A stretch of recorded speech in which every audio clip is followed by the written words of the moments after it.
Salut, amis de la Terre. Je vous recommande en deux spi une série d'animation diffusée il y a peu qui mérite qu'on s'y attarde. Scavenger's Reign. Après l'accident d'un vaisseau de cargaison spatiale, divers groupes de l'équipage passent en mode survie sur une planète hostile qui dépasse la compréhension, dans le but commun de rejoindre leur vaisseau.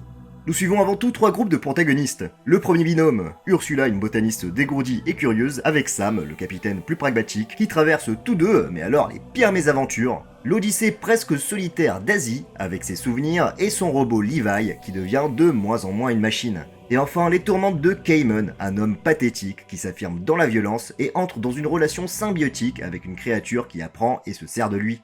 Et cette symbiose, c'est un motif exploité à fond par la série. Scavenger's Reign est un puits d'idées sans fond d'un monde nouveau à découvrir où tout organisme se complémente et agit comme les rouages d'une énorme horloge. Les décors magnifiques inspirés des BD de SF françaises, comme celles de Moebius ou Philippe Cazat, aident énormément à s'immerger dans cette planète.